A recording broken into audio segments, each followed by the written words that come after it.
Hey guys, I'm Andy, the Keto Buckeye. Welcome to my channel. I'm happy to have you. Today we're making meatballs. Yeah, keto meatballs.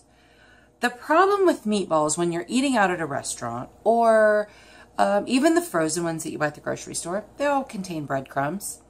And yeah, there's probably not enough to really make a difference. And, I think they're like 6 carbs per serving. Whatever. But I like to be as strict as possible with a lot of my things like that. I don't want the added fillers and I don't want the added carbs. So I make my own. And I'm bringing you guys along with me. Make them for dinner anyway.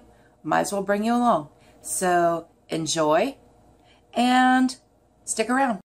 Okay guys, this is what you're going to need for your keto meatballs. This is the meatball. This stuff is for the meatballs and for the sauce. I'll go through it real quick. I'm going to make a double batch today. So, anything I put in, you're going to cut it in half unless you're going to make a lot. I make a double batch every time I make meatballs so that I can freeze half of them. So it makes for an easy dinner one night. So this is 80-20 and this is 3 pounds. 3 eggs, 1 onion, probably about, maybe, see, here's the problem. I don't ever measure when I cook. I never measure. When I bake, I measure all the time, but I don't measure when I cook. So I'm going to say a couple of tablespoons of Italian seasoning.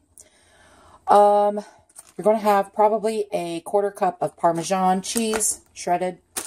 You can use that. You can use the dust, whatever. I use this. I like it. Pork rinds.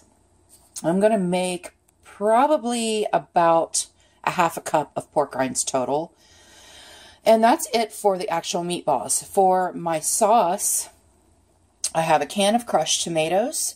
I have some basil, some oregano. I'm also going to use Italian seasoning in that as well. Garlic powder. And some monk fruit sweetener. You can use any kind of keto approved sweetener that you want, and you're just going to use a little just to up that sweetness a little bit. I really like to make my own marinara. It's super easy. It is a little time consuming, but you can just put it on the stove and walk away for a little bit. Just stir occasionally. I like to make my own because you can control the sugar content and all of that. Sugar-free marinara sauce is so expensive, and I just want to know what I'm putting in it. So that's it. That's the ingredients that you're going to need, and stay tuned. We're going to do it step by step. Okay guys, to your saucepan, you're going to add a can, it's a big can, 28 ounces of crushed tomatoes. You can also use tomato puree. Sometimes I do that. Just depends on what I have.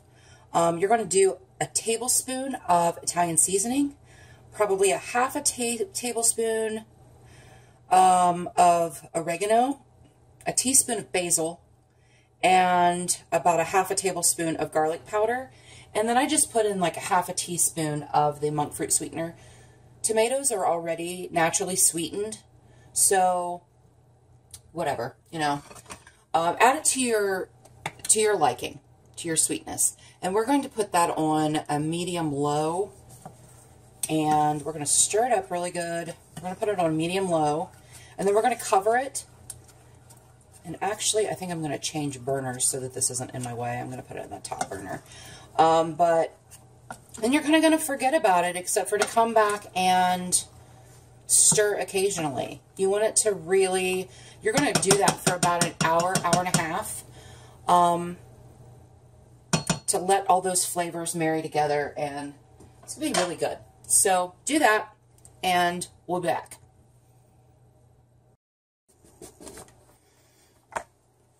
Okay, to my little Ninja chopper. I love this thing. My sister-in-law got me this for Christmas one year. It's just a little chopper. It's really awesome. I use it all the time.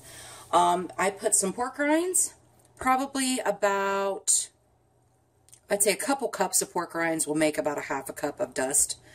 and I put a handful of Parmesan cheese and probably a teaspoon of Italian seasoning and just ground it all up. That's what I do. I put that whole onion, I chop it up into big chunks, and then I put it in my chopper and I chop it really well. This is quite not... There you go. It makes almost like a paste. I don't like big pieces of onion in my meatballs, so it's a little bit like a paste. And I'm going to scrape that down and blend it one more time, and we'll be back.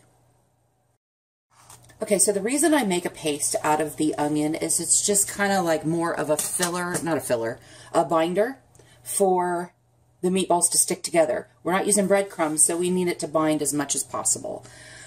So I have my pork rinds and pork rind mixture with the Parmesan cheese and the Italian seasoning. I have my onions. I'm going to add my egg, 3 eggs, and I usually beat those beforehand. And then I'm going to put about a tablespoon of, a little bit more Italian, maybe a teaspoon of more Italian seasoning in there. And then I'm going to mix it all up with my hands, because that's the best way, right? So, big pet peeve of mine, this is a side note, you know, I love watching cooking videos on YouTube. I love it. Regular cooking videos, keto cooking videos, I just love to cook. So, you have these awesome videos with this awesome, you know, camera work, and it looks so nice, and I love it. And then they put everything in a bowl that's way too small for what you need. And then I'm like cringing while they're stirring it to make sure that everything stays in the bowl. And it's, oh, yuck. Yeah, that shirt's going in the wash. So yeah, that's just kind of a little bit of a pet peeve of mine. You don't want to over mix this. You want to make sure that it is all mixed together, but I find that when you over mix it, it tends to make them a little dense and a little tough. So I think that's probably really good. I'm going to wash my hands, and then we're going to come back. Okay, we're back, guys. I'm going to now start forming my meatballs and putting them in this glass dish. Like I said, I am making 2 servings of this, not servings, I'm making 2 nights, 2 batches of these meatballs, because it's just easy to pop them in the oven on a night that maybe we're really busy. I do meal plan. I've said that in other videos, but sometimes things don't go as planned, and you know, you just need to throw something in rather than go out and grab something fast food. So I'm going to start forming these meatballs. I'm going to do a pan of these, and then I'm going to break away and do the rest of them on a cookie sheet. They're going to be in a plastic bag on a cookie sheet. And I do make more than what we will eat tonight, but I make more so that Anthony can take them to work the next day. So, just grab, it's kind of a big meatball. And just roll it and stick it in there. So that's what we're going to do. We're going to make, I don't know, probably 12. I don't know how many this makes. I never really count. I just use about half of it. Okay, so these are the meatballs that I made. Just stuck them in the pan. Some people like to sear their meatballs off before they bake them. I do not. I think they're just fine this way. I just made enough for us for dinner, and then some for Anthony to take to work the next day. You're going to put these in a 375-degree oven for an hour, at which point you're going to take them out. You're going to put your marinara sauce on top and your cheese, and you're going to bake them for probably another 10-15 minutes. These are the meatballs that I made to put in the freezer. So I'm going to stick those on a metal like cookie sheet, baking sheet, and stick those in the freezer, and then that way when we have a crazy night, they'll be ready for me to make. So we'll be back in a little bit, and I'll show you what they look like when they're done. Marinara sauce. Just decided to stir it. It looks really yummy. It smells amazing.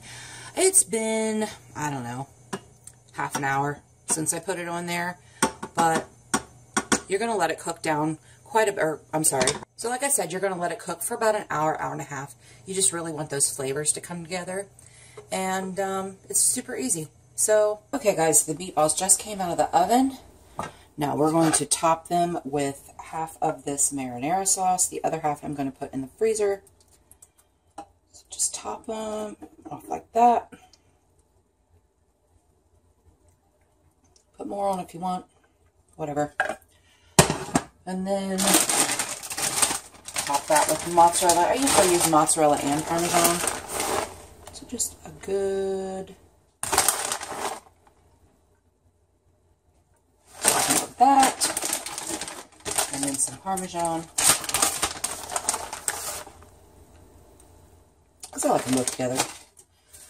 And then we're going to just take a little bit of the Italian seasoning and sprinkle it on top. You know what? I think I want a little bit more sauce over here in the corner. I don't want them to be dry.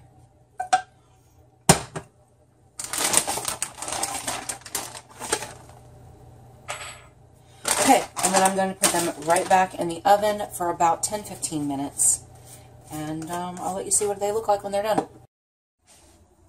Okay guys, that's what they look like when they come out. They are delicious. It's a big favorite of ours. We make it, I make this probably once every couple weeks. And be mindful that they will reduce in size. So, you know, when you make them. Just remember that. If you want bigger meatballs, then you might want to make them even bigger. So we're going to dish this out. Anthony just got home from work. I'm going to dish it out. We're going to eat it. So enjoy your evening. Thanks for joining me. That's it. That's my meatball recipe. That recipe and others are on my Facebook page, The Keto Buckeye, just like here. Go over there and give me a like. I have a ton of recipes over there, and I think they're pretty good. And follow me on Instagram, Andes_keto_journey. And if you like this content, give me a thumbs up, hit the subscribe button, and if you want to see future videos of mine, then click the little bell. It'll give you a notification when I have a new video come out. So yeah, like, comment, subscribe, all that good stuff. I appreciate it. So until next time, have a good evening.